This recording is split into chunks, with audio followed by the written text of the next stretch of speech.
ఈ సంతానన్నిట్ట పోనీ పోనీయవు కూసంత పంసేయనీయవు మా ఊరి ముద్దుల బావా ఒక్క సూపుతోని సంపేశవురా. అంత చిన్న వయసులో పెళ్లి చేసుకున్నావు కదా, మంచిగా జీవితం బాగా సాఫీగా జరిగిందా? ఇంకా జరగలేదు, కష్టాలతోనే జరిగింది.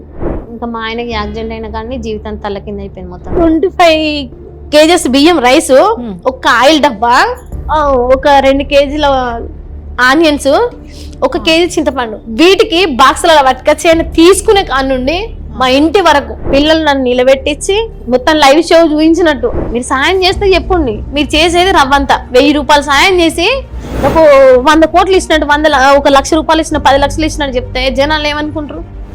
బెడ్ మీదనే అంటున్న సంవత్సరాల నుండి పలకరించిన మనుషులు లేరు, చూసిన మనుషులు లేరు. ఎవరు ట్రెండింగ్ లో ఉంటే వాళ్ళని తీసుకోవడం, మీకోసం మీరు రాసేసుకోవడం, పేదల జీవితం మొత్తం నాశనం చేయడం. చేసిన ఆవగింజ సహాయానికి నిజంగా వాళ్ళ పొట్ట కూడు కొట్టేసినట్టే అయిపోయింది. ఇంట్లో ఉండనీకున్న గూడు లేకుండా, కూడు లేకుండా జీవితంలో చాలా కోల్పోయినామనే చెప్పుకోవాలి. హైదరాబాద్కి వస్తే అందరూ సంపాదిస్తాను, నేను మాత్రం అన్ని కోల్పోయాను. దివ్య, నువ్వు అన్నావు కదా యుఎస్ నుంచి మాకు ఒకరు సుమన్ టీవీ నుంచి చూసి మాకు సహాయం చేస్తూ ఉన్నారు. బాధపడకమ్మా, నేను నీ కొడుకుని అనుకో, నువ్వు 10 నెలలు మూసి కనకపోయినా నేను నీ కొడుకునే, నాకు శక్తి ఉన్నంత వరకు నేను నీకు 2500 పంపిస్తాను అని చెప్పి. Actually your Suman TV, all you guys, మన మీరందరూ చేస్తున్న చాలా మంచి programmes, social awareness and all the things. I wish your channel should be spread all over globe like BBC and all the things. Wow, thank you so much sir. నమస్తే దివ్య. నమస్కారం.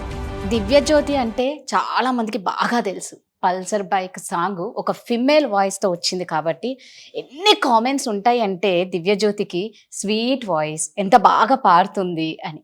ఇంత sweet voice ఉండి ఇంత మంచి life ఇచ్చారేమో ఈ పాట వల్ల అని అనిపించి 2 అడగాలని అనుకుంటున్నా. ఫస్ట్, నువ్వు ఎక్కడి వరకు చదివావు, ఎప్పుడు నీ పెళ్ళయింది, ఈ 2 చెప్పు, తర్వాత నేను అడుగుతాను. 10వ తరగతి వరకే చదువుకున్నా, ఇంకా అప్పుడు చిన్న వయసులోనే పెళ్ళి అయిపోయింది. 10వ తరగతి వరకు చదువుకుంది, 10వ తరగతి అయిపోగానే పెళ్ళి అయిపోయింది. అంటే ఒక 15 ఏళ్ళకి పెళ్ళయింది. పెళ్ళి అయిపోయిన తర్వాత మీ ఊరు ఎక్కడ? వరంగల్. అమ్మ వాళ్ళే వరంగల్. వరంగల్ ఎన్ని ఏళ్ళు ఉన్నావు దివ్య? పెళ్ళి అయిన తర్వాత ఇక్కడే ఉన్నా, మా అత్తగారి ఇంటి దగ్గర ఒక 6 మంత్స్ ఉన్నా, తర్వాత అక్కడికి వెళ్ళిపోయినా మా ఆయన నేను. అంత చిన్న వయసులో పెళ్లి చేసుకున్నావు కదా, మంచిగా జీవితం బాగా సాఫీగా జరిగిందా? ఇంకా జరగలేదు, కష్టాలతోనే జరిగింది. కష్టాలే అంటే చేస్తే కానీ గడవని కుటుంబం మాది. అంటే ఆ రోజు చేస్తేనే ఆ రోజు గడుస్తుంది, ఇంకంతే. అంత పేదరికం కాబట్టి ఇంకా కష్టాలలోనే చెప్పాలంటే. అంటే ఏమీ తెలియని వయసులోనే నువ్వు కష్టాలు ఏందో అన్ని బాగా చూసేసినావు. ఏమి తెలియని వయసులోనే ఏమి లేని వాళ్ళనే చేసుకొని ఇంకా ఇద్దరు చెరవ కష్టం చేసుకుని బతికినాం. మళ్ళీ హైదరాబాద్కి ఎప్పుడు వచ్చినారు మీరు? ఇంకా 10 సంవత్సరాలు నీడికి వచ్చి. 10 సంవత్సరాలు. సో హైదరాబాద్కి వచ్చినాక బాగుండింది. అంటే మామూలుగా అయితే అందరికీ హైదరాబాద్కి వస్తే మంచి లైఫ్ ఉంటుంది, బాగా సెటిల్ అయిపోతారు అనేది అందరికీ ఉంటుంది. ఎక్కడ బతకలేమో అనుకున్న వాళ్ళు హైదరాబాద్కి వస్తే మాత్రం మంచిగా బతకొచ్చు అనేది ప్రతి ఒక్కరి నమ్మకం. మరి నీ జీవితంలో ఏమనిపించింది హైదరాబాద్కి వచ్చి? నేను అట్లనే అనుకుని వచ్చిన, కూడా ఓడగొట్టుకున్నా నిజానికి చెప్పాలంటే. అంటే ఏం ఉన్నది పోగొట్టుకోవడం అంటే? అక్కడ 100 రూపాయలు వచ్చినా హ్యాపీగా ఉన్నాం, రేపటి కోసం బెంగ లేకుండా, ఈ రోజు కోసం బాధపడకుండా, ఉన్న దాంట్లో తృప్తిగా తిన్నాం, ఏ టెన్షన్ లేకుండా, ఏ బాధ లేకుండా. ఈడికి వచ్చి బతుకు మొత్తం బాధల పాలైపోయింది కదా, బతికే లేకుండా అయిపోయింది కదా. ఏదో సాధించదాం, ఏదో సంపాదించదాం అనుకొని వచ్చినాం, ఉన్న జీవితం కూడా కష్టాల పాలైతే అనుకోలే కదా. సరే, నువ్వు రోజు గడిస్తే అంటే ఆ రోజు కూలీతోనే మీరు బతికే వాళ్ళమని చెప్పుకున్నావు కదా దివ్య. మరి అలాంటి దానివి ఇంత మహానగరంకి వచ్చి ఏం చేసి బతుకుతామని అనుకొని మీరు హైదరాబాద్కి వచ్చినారు?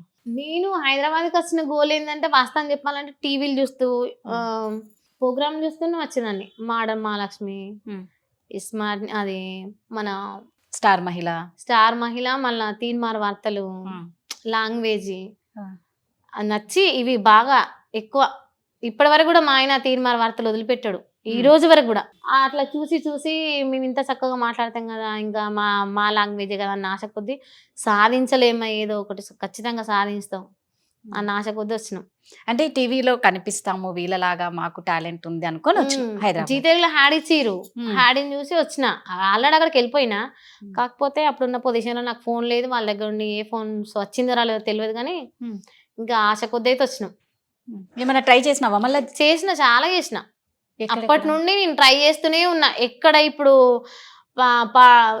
పాటల ప్రోగ్రామ్ ఎక్కడైనా ఎక్కడ ఏది పెట్టినా ఆడియోలో ఎక్కడికైనా నేను వెళ్ళేదాన్ని, వెళ్ళొచ్చేదాన్ని. కానీ ఆశ పెట్టుకొని పోయేది, నిరాశ ఎదురయ్యేది. ఎన్నేళ్ళు కష్టపడినావు అట్లా దానికోసం? చాలా. ఇప్పుడు ఇక్కడ ప్రోగ్రామ్ జరుగుతుందంటే ఆ ప్రోగ్రామ్ కష్టంగా పోయేదాన్ని నేను. మళ్ళీ మా హైదరాబాద్ ఆయన కూడా నేను అక్కడికి ఇక్కడికి ఎందుకు అని అనకపోయేది, వెళ్ళేది.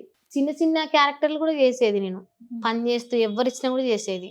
ఇది అదే నేను చూడకపోయేది, దేని ద్వారా ఏ అవకాశం వస్తుందని ఎదురు చూసేది. హైదరాబాద్కి వచ్చిన తర్వాత మరి ఎందులో నీకు దొరకలేదు కదా, అంటే నువ్వు అనుకున్నది ఏది అప్పటికి సాధించలేకపోయినావు. మరి ఎలా నీకు కుటుంబం అంతా, మీరు ఎట్లా, ఎంతమంది పిల్లలు?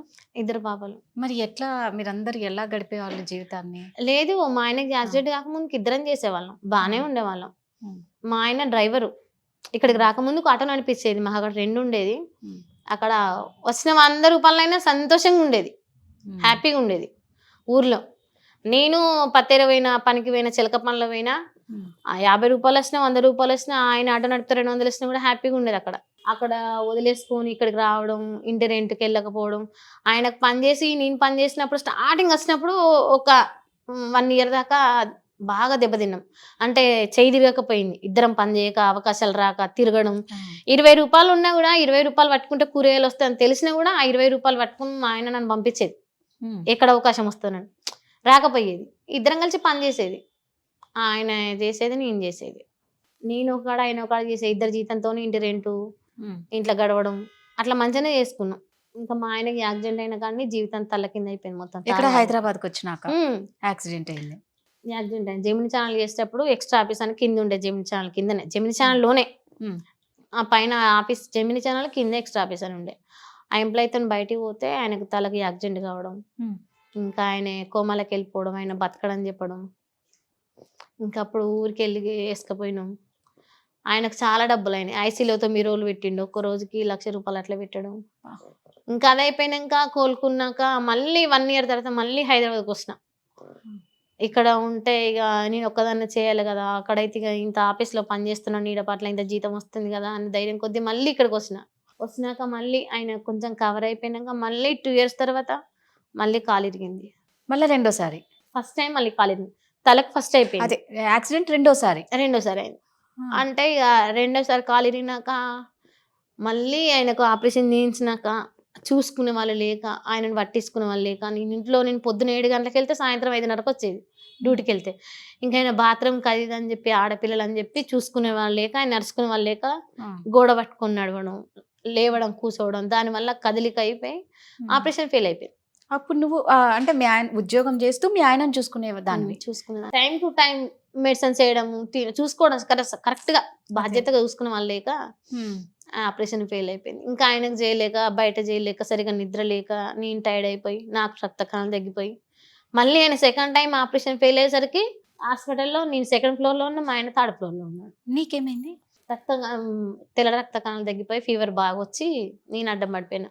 ఒక 1 మంత్ హాస్పిటల్లోనే ఉన్నా నేను. మీ ఇద్దరిని పిల్లలు చూసుకునేవాళ్ళు? చిన్న పాప నా దగ్గర ఉండేది, పెద్ద పాప మా ఆయన దగ్గర. ఏం చదువుతున్నారు దివ్య పిల్లలు? ఇప్పుడు డిగ్రీ. ఇది జరిగింది ఎన్ని సంవత్సరం అయిందా ఇది జరిగి? పోయిన సంవత్సరమే, 2 సంవత్సరాలు అవుతుంది. సరే, అంటే నీకు కూడా యాక్సిడెంట్ ఏదో అయింది కదా? పోయిన సంవత్సరం అయింది నాకు. సంక్రాంతి పండుగ అయిపోయినాక హైదరాబాద్ నుండి అనిల్ సార్ అని వచ్చిండు. ఆ సారు కొంచెం కలుద్దామని, ప్రతి నెల నాకు పేరు వచ్చినప్పటి నుండి సుమన్ టీవీ ద్వారానే పరిచయం నాకు. First of all Suman TV నీకు జీవితాంతం రుణపడి ఉంటా. ఆ సారు సుమన్ టీవీ ద్వారానే నాకు 2 ఆడపిల్లలని చాలా చులకన చేసిందని చెప్పి బాధపడుతూ ఉంటే ఇంటర్వ్యూ చూసి ఆ సార్ కాల్ చేసిండంట. కాల్ చేసి నాకు అమ్మాయి నెంబర్ కావాలని చెప్పి మాట్లాడి, నువ్వు బాధపడకమ్మా, నేను నీ కొడుకుని అనుకో, నువ్వు 10 నెలలు మూసి కనకపోయినా నేను నీ కొడుకునే, నాకు శక్తి ఉన్నంత వరకు నేను నీకు చేస్తా అని చెప్పి ప్రతి నెల, ఇంకా ఫుడ్డే అనుకో, నువ్వు రెంటే అనుకో, నేనైతే 3,500 పంపిస్తా అని చెప్పింది. ఇప్పటి వరకు కూడా కంటిన్యూగా పంపిస్తాను, కంటిన్యూగా చేస్తూనే ఉంటాడు ఇప్పటి వరకు, ప్రతి నెల. దేవుడు. ఇంకా ఆయన వస్తుండంటే నాకు అన్నం పెడుతుండు కదా అని చెప్పి, ఏ రక్త సంబంధం లేకున్నా కూడా అన్నం పెడుతుండు కదా. ఆయన US లో ఉంటారు, అమెరికాలో ఉంటాడంట. నాకు తెలియదు, చెప్తేనే విన్నా. ఓన్లీ మంత్లీ వేసేటప్పుడు మాత్రమే, అమ్మ డబ్బులు వేసినా చూసుకోండి, థ్యాంక్ యూ అమ్మ, అంతే పెడతాడు, ఇంకేం పెట్టాడు. మధ్యలో ఎప్పుడన్నా ఒకసారి పిల్లలు బాగున్నారా అమ్మ, ఏం చేస్తారు అని చెప్పి మాట్లాడతాడు. అట్లాంటి సార్ వస్తుండంటే చూడాలనిపించింది. ఇంకా నేను డ్యూటీ నుండి వచ్చి సార్ని చూద్దామని వచ్చినాము. నెక్స్ట్ డే వెళ్ళిపోతుంటారు సార్ వాళ్ళు మళ్ళీ అమెరికాకి. అంటే వాళ్ళ అమ్మ వాళ్ళు ఇట్లున్నారు, పలకరిద్దాం మళ్ళీ ఎప్పుడు వస్తారు సార్ వాళ్ళని చూసి బయటకు వస్తున్నా. అదే స్టార్ హాస్పిటల్ ముందు యాక్సిడెంట్ అయింది. బైక్ వచ్చి గుద్దేసి వెళ్ళిపోయిందంట, నాకు తెలియదు. స్టార్ హాస్పిటల్లో ఉంటారా సార్? అడ్మిట్ అయిన అక్కడ. సార్ అడ్మిట్ అయినారు. అడ్మిట్ అయిందని నాకు తెలిస్తే నేను పోయినా. ఏదో ఆయనకి ఏమైంది, ఏదో అయిందని చెప్పి చూడనీకి వెళ్ళిన. బైక్ గుద్దేసింది, వెళ్ళిపోయింది ఆల్రెడీ. నాకు తెలియదు. అదే స్టార్ హాస్పిటల్ డాక్టర్లు తీసుకెళ్ళిండ్రు. పెద్ద నీళ్ళు గోరు పోయింది, బ్లడ్ గారిపోతుందంట, సెల్ ఎక్కనో పడిపోయింది. ఇంకా సెల్ అప్పుడే డ్యామేజ్ అయిపోయింది. సెల్ పడిపోయింది. ఇంకా సార్ వాళ్ళు డాక్టర్ వాళ్ళు తీసుకెళ్ళినంట, వీల్ చైర్లో తీసుకొని మా వాళ్ళకి ఇన్ఫార్మ్ చేశారంట. ఇంకప్పుడు నాకు హాస్పిటల్లో 1 అవర్కే 5,000 దాకా కూడా సారే పే చేసిండు. ఇంకా వాళ్ళ మదర్ని పంపించిండు, ఆయన లేవలేడు కదా, వాళ్ళ మదర్ని పంపించిండు. ఆమె వచ్చింది, చూసింది. ఇట్లా పట్టేసి నాకు ఇక్కడ నుండి ఇక్కడ దాకా పట్టేసి, అక్కడ నుండి మేము బిల్లు కట్టలేము, ఎక్కువ అయిపోతుంది అని చెప్పి నా కార్డు ఉన్నాయి కదా ఈఎస్ఐ హాస్పిటల్కి వెళ్ళిపోయినాము. అంటే ఇప్పుడు కూడా ఏం పని చెయ్యలేవు. ఇంకా డాక్టర్లు ఏం చెప్పారంటే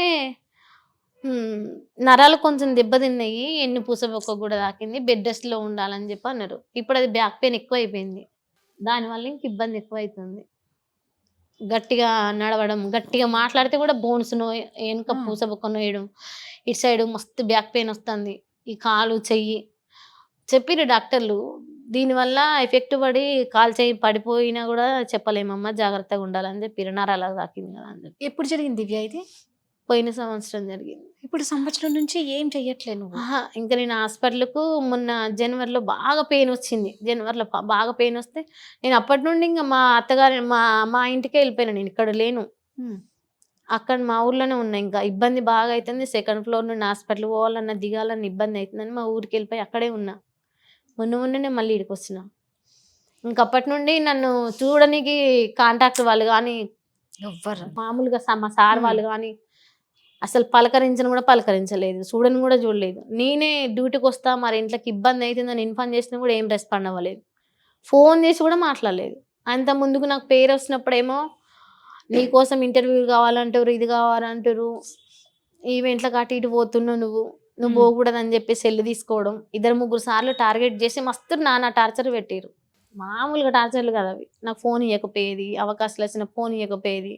అటు పోయిన సంక్రాంతికి వేరే ఛానల్కి ప్రోగ్రామ్ పోయినందుకు కూడా మస్తు టార్చర్ పెట్టింది. పోయిన సంక్రాంతికి గేట్ కాడ ఆపేసారు మొత్తమే, నువ్వు ప్రోగ్రామ్కి ఎందుకు పోతావు, దేనికి పోతావు.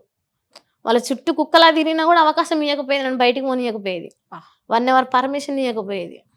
ఇదంతా పెద్ద సార్లకు చెప్పుకోలేం కదా మేము. మస్తు టార్చర్ పెట్టిరు. కానీ ఇప్పటి వరకు నీకు అక్కడ నుంచి ఒక్క కాల్ సహాయం కానీ రూపాయి హెల్ప్ లేదు. మా ఆయనకి యాక్సిడెంట్ అయినప్పుడు, కాలు యాక్సిడెంట్ అయినప్పుడు ఇట్లా ఇబ్బంది అవుతుంది డైపర్లకి ఇట్లా అని చెప్పి డాక్టర్లు ఫోన్ చేసారు నాకు. ఈఎస్ఐ నుండి ఫోన్ చేసి మీ ఆయన ఇట్లా వదిలేసిపోయిన ఏందమ్మంటే, నేను రెస్ట్ రూమ్లో ఉండి ఏడుస్తుంటే శ్రీదేవి మేడం అంటే ఆమె చిన్నది, నాకు తెలియదు ఆమె ఇంటర్నని కూడా, డోర్ వేసుకొని ఏడుస్తున్నా మాట్లాడుతుంటే. ఆయనకు ఇట్లా ఇంత ఇబ్బంది ఉంటే ఆపరేషన్ అవుతుంది, నువ్వు ఇంకా రావా అమ్మా, ఎవరు రావాలి కదా, ఎవరో ఒకరు ఉండాలి కదా పేషెంట్ దగ్గర అని అంటుంటే నేను ఏడుస్తున్నా, ఏడిచి మాట్లాడుతుంటే ఆ మేడం విని నేను బయటకు వస్తున్నాకి ఏమైందమ్మా, ఎందుకు ఏడుస్తున్నావు, నేను విన్నా, ఫోన్ చెప్పమ్మా, కష్టం వస్తే చెప్పుకోవాలని అంటే బాగా ఏడవంగానే ఆ మేడము వాళ్ళ ఎంప్లాయీ దగ్గరికి వెళ్ళి తల ఆయన వేసుకొని 8,000 ఇచ్చిర్రు.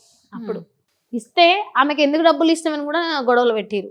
డబ్బులు ఎందుకు ఇస్తారు, ఇవ్వకూడదని లెల్లు పెట్టిరు. మళ్ళీ ఇప్పుడు నీకు ఉద్యోగం కావాలన్నా కూడా వాళ్ళు ఇవ్వటం లేదు. అసలు నువ్వు వస్తావా రావా, నీకు కవర్ అయిందా అని అసలు కాల్ కూడా లేదు. అంతకుముందుకు మా పాపకు జ్వరం వచ్చింది, ఒక 5 డేస్ లీవ్ కావాలి అని అడ్మిట్ చేసిన రిపోర్ట్లు పంపించి పాపకు బాటిల్స్ ఎక్కుతుంటే ఆ పిక్ తీసి పంపిస్తున్నా కూడా అప్పుడు ఏమో ప్రోగ్రామ్ పోతుందని చెప్పి ఇంక్వైరీగా ఒక లేడీ సూపర్వైజర్ వచ్చింది. ఆమె వచ్చిన కానీ ఆమె మాటలు పట్టుకొని ఆయనే వాళ్ళిద్దరు ఒకటయ్యి నా ఇంటికి కూడా వచ్చి ఎంక్వైరీ చేసిపోయిండ్రు.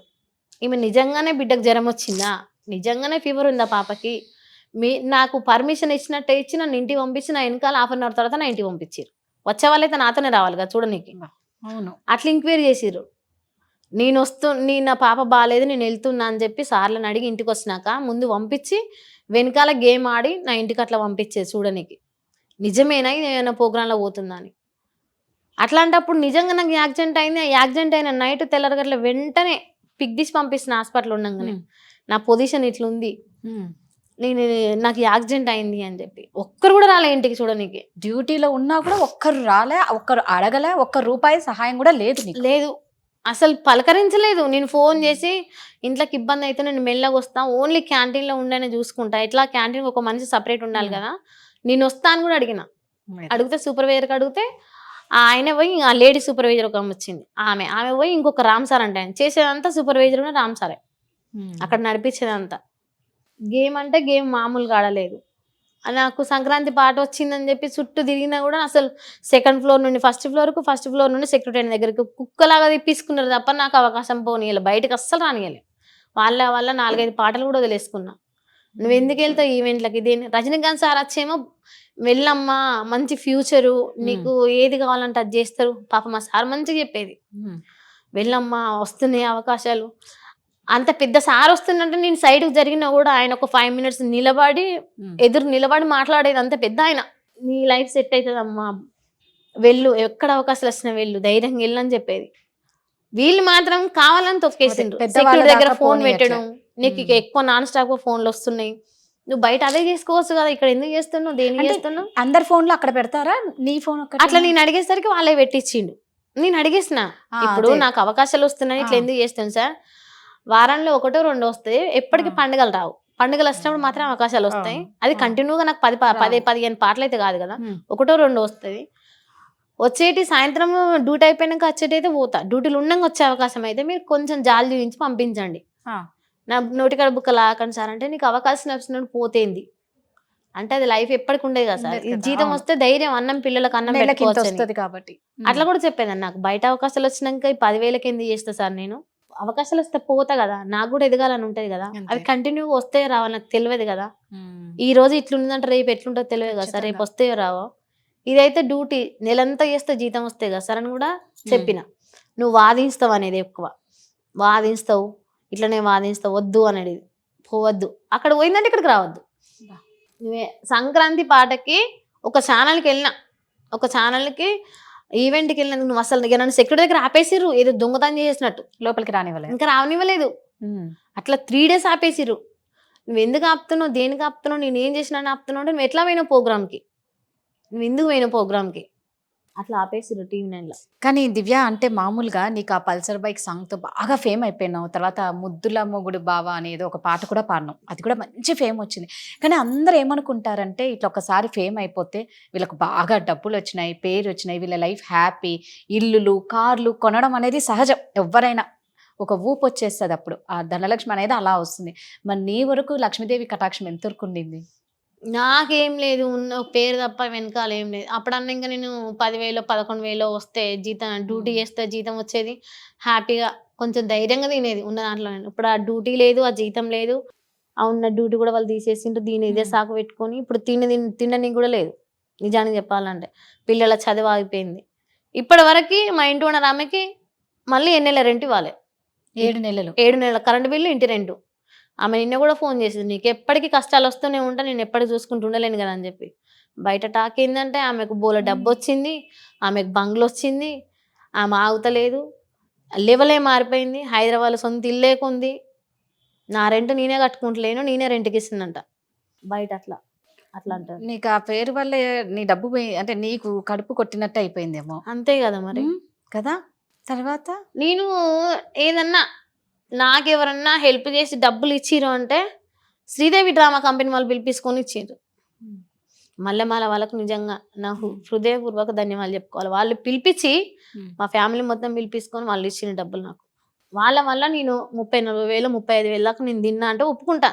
నేను ఏ పాటకు రాఖీ పౌర్ణమి పాటకు పోయినా, అది సిద్దిపేట దగ్గర చేసిండ్రు, వాళ్ళు 1500 కూడా ఇవ్వలేదు నాకు.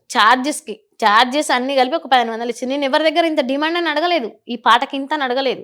నేను పాడిన 10 పాటలైనా అవి ఎన్ని పాటలైనా నాకు ఇంత కావాలని అడగలేదు. మీరేం తీసినా నేను తీసుకుంటా. నేను అవకాశం కోసం ఎదురు చూసిన, డబ్బు కోసం అయితే చూడలేదు. పని అయితే చేస్తున్నా కదా, కడప అయితే నిండుతుంది కదా అనుకున్నా. కానీ నాకు చాలా డబ్బు వస్తుందన్న పేరు చేసిండ్రు. పల్సర్ బైక్ రమణ కూడా నాకు ఫస్ట్ ఏమి ఇవ్వలేదు. ఇప్పుడు పాట పాడినప్పుడు ఆ పాట ఏమి ఇవ్వలేదు. ఆయన ఒక 1000 రూపీసే ఇచ్చిండు. నాకు సుమన్ టీవీ వాళ్ళు పిలిపించుకొని ఇంటర్వ్యూ చేసి అయిపోయి నాకు ఏమి ఇచ్చిందంటే నాకు ఏమి ఇవ్వలేదని చెప్పిన. ఆ ఇంటర్వ్యూ చూసినాక వాళ్ళు వీళ్ళు రియాక్ట్ అయ్యి మెసేజ్లు పెడితే ఆయన ఇంటికి వచ్చి నాకు 20,000 ఇచ్చిండు. పాపకు హెల్త్ బాగాలేదు, ఆమెకు 10,000, నాకు 10,000 ఇచ్చిండు అంతే. తర్వాత మా ఊరి ముద్దుల బావ పాటకు 5,000 ఇచ్చిండు. 5,000 ఆ పల్సర్ బైక్ పాడినాక తర్వాత నెక్స్ట్ మా ఊరు ముద్దుల పాట పాడిన, దానికి 5,000 ఇచ్చింది. 5,000 ఇచ్చి అయిపోయినాక ఈ ఫేమస్ అయిపోయింది కదా పాట, బాగా ఫేమ్ అయిపోయింది కదా, దీనికి ఎంత తీసుకున్నాను రెమ్యునరేషన్ అని చెప్పి చాలా మంది అడిగితే అప్పుడు నేను చెప్పిన నేను తీసుకోలేదు, నాకు ఆయన ఏమి ఇవ్వలేదు, నేను ఆయన అడగలేదు, ఆయన నాకు ఇవ్వలేదు. నాకు సజ్జన సార్ దగ్గర పోయినప్పుడు లక్షలు వచ్చినాయి, ఇట్లా వచ్చినాయి, అట్లా వచ్చినాయి, బయట టాక్ తప్ప ఏం లేదు. మరి ఎందుకు అసలు నిజంగా చెప్పాలంటే అన్ని ఛానల్ ద్వారా నన్ను పబ్లిసిటీ చేయడం తప్ప ఏం లేదు తప్ప, నేను సుమన్ టీవీ ద్వారా 2-3 వచ్చి నాకు ఇంత నా పక్కకు సహాయంగా ఉన్నారు తప్ప నాకు ఎవరు ఇంత హెల్ప్ చేసిన లేరు. కానీ పబ్లిసిటీ అయితే ఎక్కువ చేసిండ్రు. ఒక్క ఛానల్ ద్వారానైతే నా జీవితం మొత్తం తల్ల కింద అయిపోయింది. ఆమె జాలిపడి ఇచ్చిందో తెలియదు, కావాలని ఇచ్చిందో తెలియదు. ఏమి ఇచ్చింది? డబ్బులు ఇచ్చిందా? ఒక 1,000 రూపాయి. ఎవరు? ఛానల్, వేరే ఛానల్ వాళ్ళు నీకు ఇచ్చినారు? ఒక ఛానల్ ద్వారా వాళ్ళు హోమ్ టూర్ ఇట్లా అన్ని చేసేసినాక ఒక పండగకి పిలిపించుకొని నేను టైర్డ్ అయి ఉన్నా, నిద్ర లేదు, 3 days నుండి కంటిన్యూ ఇస్తూనే ఉన్నా అన్న కూడా వినకుండా తీసుకొచ్చారు. సరే ఇస్తాం, వద్దంటలేను, తీసుకోండి. మేము కష్టంలో ఉన్నప్పుడు కూడా మీరు రావాలి కదా, ఇంత దెబ్బ దాకా ఇంత కష్టం మరి ఎందుకు వస్తలేరు ఒక్కరు కూడా? తీసుకున్న ఇంటర్వ్యూ కూడా ఎందుకు ఆపేస్తుండ్రు? అట్లా ఆపకూడదు కదా. ఇంటర్వ్యూ రాలేదా బయటికి? నేను బెడ్ మీద ఉండగా నేను ఇవ్వనంటే ఒక ఛానల్ వచ్చి ఇంటర్వ్యూ తీసుకునేది, ఆ ఇంటర్వ్యూ కూడా బయటకు రానివ్వలేదు. ఎందుకు నాకు తెలియదు కదా, ఎందుకన్నా రీజన్ ఎవరు చెప్తారు? ఇప్పుడు సిమెంట్ పట్టి ఇక్కడ నుండి అక్కడ దాకా కాలు మీద వేసుకొని బెడ్ రెస్ట్ లో ఉన్నా, నేను అసలు 5 minutes ఇట్లా ఊసలేక పోతున్నా అన్న కూడా మీకు కావాల్సిన ఇంపార్టెంట్ ఇట్లా వేసుకుంటారు, మాకు కావాల్సిన ఇంపార్టెంట్ ఏమో తొక్కేస్తుండ్రు. మీరు ఇస్తే ఇచ్చినని చెప్పుకోండి, నేను వద్దంటలేను కదా. ఇవ్వక ముందుకు ఎందుకు పేదోళ్ళ జీవితంతో నడుకోవడం? అంటే ఏం చేసినారు దివ్య? 1,000 రూపాయలు ఇచ్చి మీద ఒక రౌండ్ ఫిగర్ ఒక రూపాయి ఇట్లా తలిగేసిర్రు. 1,000 రూపాయలు అమ్మిస్తే భారీ సాయం దివ్యజ్యోతికి మా తరపున భారీ సాయం. మా ఇంటి కూడా పిలిపించుకొని నీకు హై లెవెల్లో ఎదిగిపోయినమాట, నీకు బోలే డబ్బు వచ్చిందంట, మా ఇంటి రెంట్ కడతలే, నువ్వు ఎప్పుడు ఏ క్షణం కాల్ చేసిపోతావు తెలియదు అని చెప్పి పిలిపించుకొని కాగితం మీద సంతకాలు పెట్టించుకుంది. ఇంటి ఓనరు పిలిపించుకొని నేను ఈ రోజు వరకు మా ఆయనకి యాక్సిడెంట్ కాకముందుకు ఎట్లా కట్టిండు కానీ మా ఆయనకి యాక్సిడెంట్ అయినప్పటి నుండి ఇప్పటి వరకు నేను ఏ నెలది ఇంతవరకు పే చేయలేదు. నేను ఒక్కదాన్నే చేస్తా. ఇంట్లోకి ఎట్లా గడుస్తుంది, నెలకి 4-5 వేలు ఎట్లా కడతా, నాకు వచ్చేది 10,000. ఈ జనాలు ఇట్లా వేయడం వల్ల నేను ఎంత నలిగిపోతున్నా, నా జీవితం మొత్తం ఆగమాగం చేసిర్రు. ఉన్నది ఉన్నట్టు, ఇప్పుడు మీరు ఉన్నట్టు చెప్పండి, మీరు ఇస్తే ఇచ్చినని చెప్పండి. అవును, ఒకసారి వచ్చిండు, ఒక్కసారి వచ్చి ఆయన మరీ ఇంత దీనంగా కూడా మీరు రాయకూడదు. మీరు ఏమనుకున్నా మంచిదే, 25 kgs బియ్యం రైస్, ఒక ఆయిల్ డబ్బా, ఒక 2 kgల ఆనియన్స్, 1 kg చింతపండు, వీటికి బాక్సుల పట్టుకొచ్చి ఆయన తీసుకునే కాడ నుండి మా ఇంటి వరకు రోడ్ మీద ఉండగా మొత్తం లైవ్ షో చూపించినట్టు అక్కడ నుండి ఇంటి దాకా తీసుకొచ్చి పిల్లలు నన్ను నిలబెట్టించి ఈయన ఇంత హెల్ప్ చేసిండు, ఈయన ఇంకా ఊహించలేనంత స్థాయికి ఎదిగిపోతుంది. మా ఇంటి కూడా నా దగ్గరకు వచ్చి ఈరోజు ఇదే కాదు, నెక్స్ట్ నీకంటే ఇంకెక్కువ స్థాయిలో ఉంటుంది, నెక్స్ట్ మంత్ వరకే ఉంటుంది, ఇట్లాంటి ఇన్లేక ఉంటుంది ఇంటి ఓనర్తో. అట్లా లైవ్ లో చెప్పినాక పబ్లిక్ అంతే నిజమే అనుకోరా? ఎందుకు అనుకోరు? మీరు సాయం చేస్తే చెప్పండి, మీరు చేసేది రవ్వంతా. 1,000 రూపాయలు సాయం చేసి నాకు 100 కోట్లు ఇచ్చినట్టు, 1,00,000 రూపాయలు ఇచ్చిన 10 లక్షలు ఇచ్చినట్టు చెప్తే జనాలు ఏమనుకుంటారు? బయటికి పోతే నాకు పేరు వచ్చింది, నేను బయటికి పోతే నేను కనిపిస్తే పల్సర్ బైక్ సాంగ్ వాడింది ఈమె కదా, దివ్యజ్యోతి కదా, నీ వాయిస్ బాగుంటుంది, చాలా కష్టాలు పడ్డావు, పోనీలే దేవుడు కరుణించిండు, ఇప్పుడు పొజిషన్లు ఉన్నావు అని చెప్పి ఫోటోలు తీసుకోవడం, పలకరించడం, మాట్లాడడం, ఇంతవరకు హ్యాపీ. పోనీలే పబ్లిక్లో నేను గుర్తుపడుతురు, ఒక్కొక్క పేరు వచ్చిందన్న తృప్తి లేకుండా నీకు ఇంత సాయం, ఇంత ఎదిగిన మాట అది ఇది అని అంటే, నాకు కష్టం వచ్చినప్పుడు నేను బెడ్ మీద వంటున్న సంవత్సరం నుండి నాకు ఎవరైనా తెచ్చి పెడుతుర్రా? నేను ఏం తింటున్నాను ఎవరైనా చూస్తుండ్రా? నేను హాస్పిటల్కి వెళ్ళాలంటే 30-40 వేలు అవుతుంది, ఎవరైనా పెడుతుర్రా? బెడ్ మీదనే వంటున్న సంవత్సరం నుండి పలకరించిన మనుషులు లేరు, చూసిన మనుషులు లేరు. ఎవరు ట్రెండింగ్లో ఉంటే వాళ్ళని తీసుకోవడం, మీకోసం మీరు రాసేసుకోవడం, పేదోళ్ళ జీవితం మొత్తం నాశనం చేయడం. పిల్లల చదువు ఆగిపోయింది. నేను ఎవరికైనా చెప్తున్నా, నేను చేసి పెట్టాలంటే పెట్టలేను. సంవత్సరం నుండి ఒక రీల్ ఒక్క వీడియో కూడా చేస్తలేను. ఫోన్ పాడైపోయింది, ఫోన్ కొనుక్కున్న బడ్జెట్ కూడా లేదు నాకు, ఇంత తిననికే లేదు, ఒక రీల్ కూడా చేస్తలేను. చాలా మంది అడిగిండ్రు ఏందక్క రీల్స్, ఫాలోవర్స్ కూడా తగ్గిపోయారు, చాలా మంది తగ్గిపోయారు. నేను ఒక్క వీడియో కూడా చేస్తలేను. చాలా మంది అన్నారు నేను ట్రెండింగ్లో ఉన్నప్పుడు నువ్వు వీడియోలు చేసి పెట్టు, యూట్యూబ్లో చేసి పెట్టు, నీకు ఎవ్వరు చాలని అవసరం లేదు, 10,000 కోసం నువ్వు నెలంతా కష్టపడిన అవసరం లేదు, ఒక పావు గంట నీ జీవితమే నీ చరిత్ర ఒక్క 10 నిమిషాలు పెట్టుకో వీడియో సరిపోతున్నారు. ఒక 2 minutes దాంట్లో వాయిస్ మెసేజ్ పెడితే కూడా పోతలేదు. అమెరికా నుండి సార్ నాకు హెల్ప్ చేస్తే వాయిస్ మెసేజ్ పెడితే ఒక 2 నిమిషాలు కూడా పోతలేదు నా దాంట్లోకి వెళ్ళి. నేను ఈ పొజిషన్లో ఉన్నంటే ఎవరైనా నమ్ముతారా?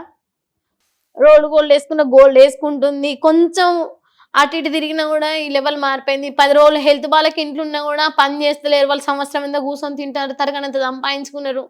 ఈ టాక్ ఎందుకు తీసుకొచ్చారు? మీరు వేయడం వల్లనే కదా. భారీ సాయం చేసిన ముందుకొచ్చి చేయమను, అంతే కదా, నిజమే. మరి ఓపెన్ గా చేయండి, పబ్లిక్ లా. మేము వద్దంటలేం కదా.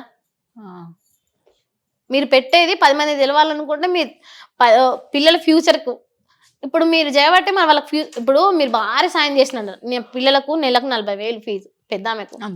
నేను ఇప్పుడు 2 సంవత్సరాలు ఫీజు కట్టలే, ఎగ్జామ్ ఫీజు కట్టలే, కాలేజ్ ఫీజు కట్టలే, ఎగ్జామ్ కూడా ఆమె రాయలే, పోయిన సంవత్సరం కూడా రాయలే. నేను నాకు దెబ్బ దాకా నేను బెడ్ రెస్ట్ లోనే ఉన్నా, ఊరికే వెళ్ళిపోయినా. పాప ఒక్కతో ఉండలేదు కదా ఇక్కడ, 2 చదువులు ఆపేసిన. నిజంగా అండి బాధ. ఎందుకు అంటే సహాయం చేస్తే యాక్చువల్గా నిజంగా సహాయం చేసే వాళ్ళు చెప్పుకోరు, ఈ కుడి చేతితో చేసింది ఎడం చేతికి తెలియొద్దు అని. చేసిన ఆవగింజ సహాయానికి నిజంగా వాళ్ళ పొట్ట కూడు కొట్టేసినట్టే అయిపోయింది. ఇంట్లో ఉండనీయకుండా గూడు లేకుండా కూడు లేకుండా ఎందుకు ఇలా చెప్పుకుంటారని. ఎట్లున్నామమ్మా, బాగున్నామమ్మా, పిల్లలు చెల్లెలు బాగున్నారమ్మా అని అమ్మకి సార్ ఫోన్ చేస్తే లేసా ఇట్లుంది పరిస్థితి, పాపకి ఎగ్జామ్ కూడా ఫీజు కూడా కట్టలేదు, పోయిన ఇయర్ అని అంటే నా వంతు నేను పంపిస్తున్నా, ఇంకా మిగతా ఎక్కడన్నా చూసుకో అని చెప్పి 9,500 రూపాయలు పంపించిన. నేను ఆపరేషన్ బెడ్ మీద ఉండి కూడా ఇంత పంపిస్తున్నా అని చెప్పి పంపించిండు. ఒక ఆమె శిల్ప మేడం అంటే ఆమె ప్రేమ మేడం ద్వారా పరిచయం అయింది. అమెరికా మేడం వాళ్ళకి పంపిస్తే ఆ మేడం ఒక 1 year కట్టింది, ఫస్ట్ ఇద్దరికి కట్టింది. మొన్న పెద్ద పాపకి పోయిన సంవత్సరం అయిపోయింది కదా, ఈ సంవత్సరం అయిపోయింది కదా అని చెప్పి మొన్న మెసేజ్ చేసిన, మన మేడం బిజీగా ఉందో ఎట్లుందో తెలియదు. ఇప్పుడు 3 times పెట్టినా. దివ్య ఇద్దరు డిగ్రీ చదువుతున్నారా? ఇద్దరు డిగ్రీ ఫస్ట్ ఇయర్. రెస్పాండ్ అవ్వాలి ఇంకా మేడం. డిగ్రీ ఫస్ట్ ఇయర్లోనే ఇద్దరివి చదువు ఆపేసినావు. నువ్వేం చేస్తావులే కానీ. మరి నువ్వు ఇంత బాగా పాడినావు, ఇప్పటికి ఒక 10 పాటలా నువ్వు పాడింది? 10 పాటల్లో ఒక్కొక్క పాట. నేను చెప్తున్నా కదా మ్యామ్, ఒక పాటకి సిద్దిపేటకి వెళ్ళిపోయిన పాటకి ఛార్జెస్ నాయే 1,500 ఇచ్చిండు వీడియో సాంగ్కి. పాట పాడిన వాళ్ళు వేరే, వీడియో సాంగ్కి 1,500 ఇచ్చిండు. ఇంకా సల్లలమ్మే గొల్లమ్మ పాటకి 2 days పోయినాం షూటింగ్కి, ఒక రోజు రికార్డింగ్కి 2 రోజులు అట్లా పోయినామా. ఆ పాటకి 2,000 ఇచ్చిర్రు. 10,000 ఇస్తే 10 నేను 2,000 ఇస్తున్నట్టు వాళ్ళు ఊకోరు కదా. 2,000 3,000 తప్ప ఎవరు నాకు ఎక్కువ ఇచ్చింది లేదు, నేను తీసుకునే లేదు. అందులోనే ఇంకా ఛార్జెస్, ఆ 2 రోజులైనా 3 రోజులైనా కూడా అందులోనే ఛార్జెస్. ఇది నీకు ఆ పాటకి ఇచ్చిన 2,000లోనే నువ్వు అన్ని ఛార్జెస్ కూడా అందులోనే. ఇంత ఎందుకు ఇచ్చినావు నాకు ఇంత ఇయ్యని కూడా నేను డిమాండ్ అడగలే ఎవరిని. ఇద్దరు పాటలు పాడటానికి నాకు ఫోన్ చేసిండు. ఫోన్ చేసి ఇట్లా నీకు పాటకు 10,000 ఇస్తా అంటుండ్రు, ఇంక ఈ దెబ్బ తాకే ముందు 10,000 ఇస్తా అంటారు, అందులో నీకు 5,000 నాకు 5,000 అన్నారు. అట్లా కూడా నేను ఓకే అన్నా, ఎందుకంటే నాకు అవకాశం ఇస్తా అన్నావు కదా, సరే నువ్వు ఇప్పిస్తున్నందుకు నువ్వు రూపాయి నేను అట్లయినా కూడా ఓకే అడ్జస్ట్ అని చెప్పిన. ఇంకా ఈ లోపే నాకు దెబ్బ తాకింది. ఇంకా దెబ్బ తాకినాక నాకు చాలా అవకాశాలు వచ్చినాయి, కానీ నేను లేచి నడిచి ఊర్లోనే ఉన్నా. అమ్మ నేను కండక్టర్ ఝాన్సీని రామనని అమెరికాకు తీసుకెళ్ళిన ఆయనని, ఆ సార్ అంట ఏదో పేరు చెప్పిండు, మీరు తెలియస్తాను నాకు సార్ ఏమనుకోకండి సార్ అంటే, నేను వాళ్ళని అమెరికాకు తీసుకెళ్ళింది నేనే అమ్మ, మీరు ఒక పాట పాడాలి అని చెప్పన్నాడు. సిద్దిపేట మీద ఉంది ఆ సాంగ్. సరే సార్ అన్న, రేపు దగ్గరలో స్టూడియో చెప్తామా, మీకు దగ్గరనే ఉంటే రావాలని చెప్పింది. సరే వస్తా సార్ అని చెప్పిన. వస్తా అన్నాక ఇప్పుడు ప్రజెంట్ ఎక్కడున్నారమ్మంటే, నేను ఇక్కడ ఊర్లో ఉన్నా సార్, విలేజ్లో అన్నా. ఇంకా సార్కి ఏమనిపించింది, ఇంకా మళ్ళీ కాల్ చేయలేదు. ఇది జరిగింది ఎప్పుడు? మొన్ననే. ఇప్పుడు దెబ్బ తాకినాక చాలా అవకాశాలు వస్తున్నాయి, కానీ నేను ఊర్లో ఉన్నా కదా. నుంచి ఎప్పుడు వచ్చినావు? ఊర్లో నుండి ఇప్పుడు మొన్ననే 4 నెలలు వస్తున్నా.